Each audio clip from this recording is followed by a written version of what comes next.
দর্শক, বলছিলাম শেখ হাসিনার বিচারের রায়কে কেন্দ্র করে সরকারের যে প্রতিক্রিয়া এবং প্রধান উপদেষ্টার যে ভাষ্য, সেই ভাষ্য সরকারের প্রেস উইং থেকে জানানো হয়েছে।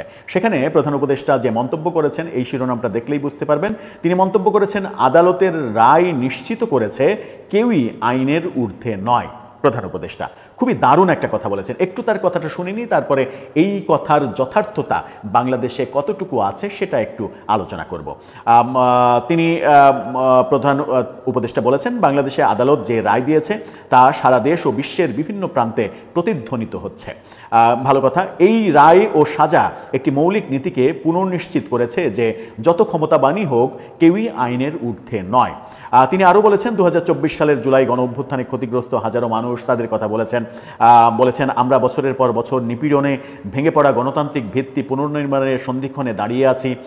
যে অপরাধগুলো নিয়ে বিচার হয়েছে, তরুণ শিশু যাদের একমাত্র অস্ত্র ছিল কণ্ঠস্বর, তাদের বিরুদ্ধে প্রাণঘাতী বল প্রয়োগের ব্যাপারে তিনি বলেছেন 1400 জন মানুষ প্রাণ হারিয়েছিল, সেটাও জাতিসংঘের রিপোর্ট অনুযায়ী বলেছেন। যে রিপোর্টে বলা হয়েছে 15ই আগস্ট পর্যন্ত সময়কাল পর্যন্ত যে হত্যাকাণ্ড সেটা বলা হয়েছে, যদিও সরকারের কোনো কথাতেই সেই তারিখটা উল্লেখ করা হয় না, 1400 জন উল্লেখ করা হয়, কিন্তু আমরা এখন পর্যন্ত সরকারের গেজেট 840 জনের বেশি পাই না। শহীদের গেজেট এখন পর্যন্ত গত 15-16 মাসে সরকার 1400 জনের তালিকা পর্যন্ত করতে পারেনি। এটাকে অনেকে সরকারের অনেক বড় একটা ব্যর্থতা বলে। তিনি বলেছেন, বাংলাদেশ এখন বৈশ্বিক জবাবদিহিতার ধারায় ফের যুক্ত হচ্ছে। পরিবর্তনের পক্ষে দাঁড়ানো শিক্ষার্থীরা এবং নাগরিকরা এটি গভীরভাবে উপলব্ধি করেছিলেন। অর্থাৎ বাংলাদেশ এখন বিশ্বে জবাবদিহিতা করবে, জবাবদিহিতা করার মতো ক্ষমতা অর্জন করেছে, এই কথা বলেছেন। আমার দৃঢ় বিশ্বাস বাংলাদেশ সাহস এবং বিনয়ের সঙ্গে সামনে থাকা চ্যালেঞ্জগুলো মোকাবেলা করবে। আইনের শাসন, মানবাধিকার এবং প্রতিটি মানুষের সম্ভাবনার প্রতি অঙ্গীকারের মাধ্যমে ন্যায় বিচারের বাংলাদেশে শুধুমাত্র নামে মাত্র টিকে থাকবে না, এটি প্রতিষ্ঠিত হবে। এই দীর্ঘ একটা তার বক্তব্য, এই বক্তব্যটা প্রেস উইং গণমাধ্যমকে জানিয়েছেন। এখন বক্তব্যের সার কথা, একেবারে শিরোনাম পয়েন্টে আসি, যে আদালতের এই রায় নিশ্চিত করেছে কেউই আইনের ঊর্ধ্বে নয়।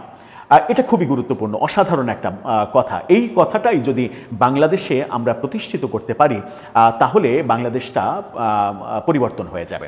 কিন্তু এই কথার ব্যত্যয় ঘটানোর আগে, মানে ব্যত্যয় ঘটেছে কিনা সেটা বলার আগে একটা সুন্দর ছোট্ট একটা গল্প বলতে চাই। কোনো একটা দেশে একটা সিগারেটের বিজ্ঞাপন করা হবে। তো পৃথিবীর প্রায় সব দেশেই সিগারেটের বিজ্ঞাপন করা নিষেধ, বিজ্ঞাপন প্রচার করা নিষেধ। তো সেই দেশের সিগারেটের বিজ্ঞাপন কোম্পানি একটা বড় পিআর প্রতিষ্ঠানকে অ্যারেঞ্জ করলো এবং তাদেরকে দায়িত্ব দিল যে সিগারেটের বিজ্ঞাপন করতেই হবে, কিন্তু সেই বিজ্ঞাপন দেখে যেন মনে হয় আমি সিগারেটের বিরুদ্ধেই কথা বলছি, এটা সচেতনতামূলক একটা কাজ, যেন সরকার আমাদেরকে ধরতে না পারে যে এটা বিজ্ঞাপন। সেই পিআর কোম্পানি অনেক গবেষণা করে একটা কনসেপ্ট দাঁড় করালো। কনসেপ্টটা কি? ধরুন সিগারেটের নাম হচ্ছে মব।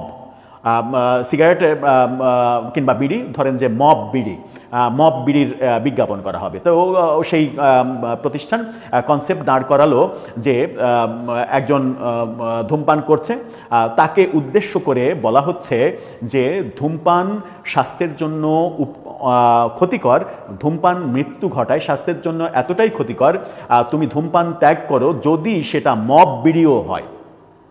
অর্থাৎ তুমি বিড়ি খাওয়া বন্ধ করো যদি সেই বিড়িটা মব বিড়িও হয়।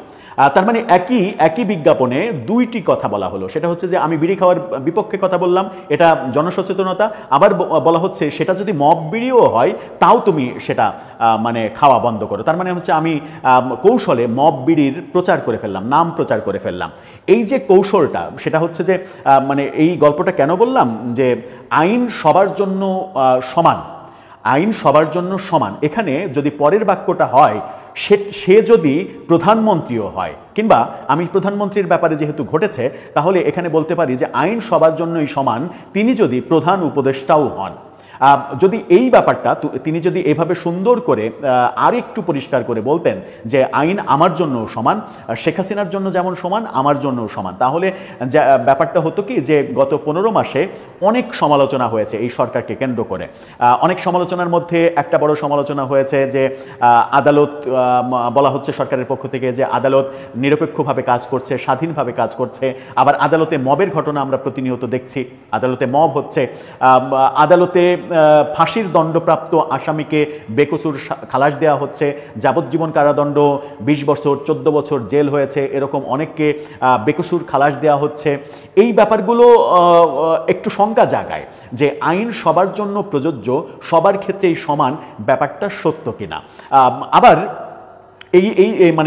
এই ব্যাপারটাকে অজুহাত হিসেবে দেখা হচ্ছে যে আগের আমলে, আওয়ামী লীগের আমলে এই বিচারগুলো ভুল পন্থায় হয়েছিল, জোর করে রাজনৈতিকভাবে করা হয়েছিল, সেই কারণেই এখন আদালত স্বাধীনভাবে সিদ্ধান্ত নিচ্ছে যে আগেরগুলো ভুল ছিল, সুতরাং তাদেরকে বেকসুর খালাস দেয়া হলো।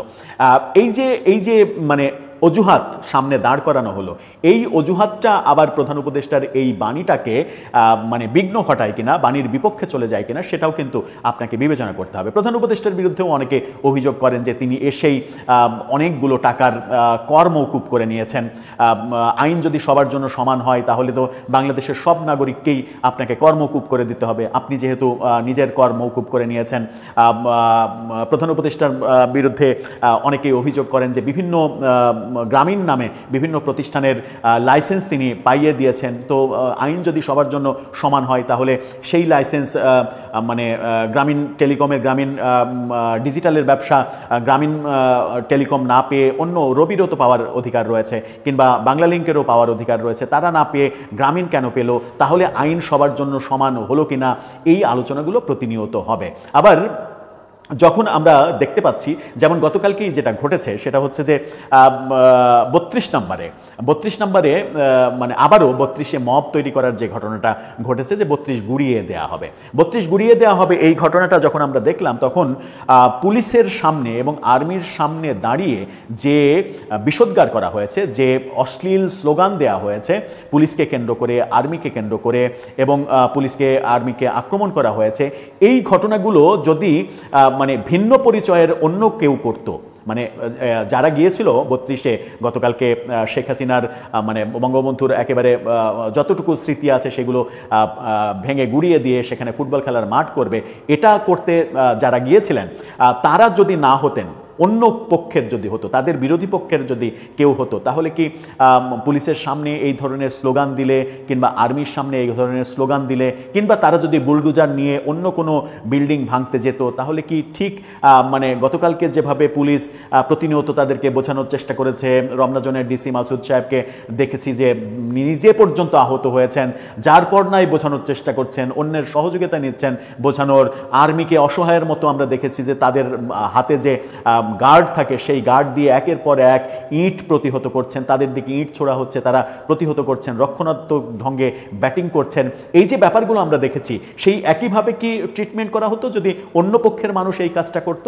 আমার মনে হয় যে করা হতো না। সুতরাং প্রধান উপদেষ্টা যে অসাধারণ কথাটা বললেন, সেই অসাধারণ কথাটা আমার মনে হয় এখন সময় এসেছে কার্যে পরিণত করার। যে আইন শেখ হাসিনার বেলাতেও যে কথা বলবে, আইন প্রফেসর ইউনূসের বেলাতেও সেই একই কথা বলবে, আইন মানে কোনো একটা মবকারীকে রক্ষা করবে না, মবের শিকার যিনি হচ্ছেন তাকে গ্রেপ্তার করবে না, আইন মবকারীকে গ্রেপ্তার করবে, মবের শিকার যিনি হচ্ছেন তাকে রক্ষা করবে। আইনের পরিভাষা সেটাই হওয়া উচিত। প্রধান উপদেষ্টার এই বাণী আমরা প্রত্যাশা করব দেশের প্রতিটি প্রান্তে ছড়িয়ে যাক এবং সত্যিকার অর্থে আইনের শাসন গড়ে উঠুক, যেখানে গ্রামীণ ব্যাংকের অফিসে কেউ যদি আক্রমণ করে, কেউ যদি পেট্রোল বোমা মারে, কিংবা কেউ যদি ককটেল মারে, তার যেমন বিচার হতে হবে, তেমনি 32 নম্বরে যারা ভাঙতে যাবে তারও বিচার হতে হবে। যদি দুইটা প্যারালাল একইভাবে হয় তাহলে আইনের শাসন প্রতিষ্ঠিত হবে, তবেই আমরা একটা ভালো বাংলাদেশ পেয়েছি, এটা গর্ব করে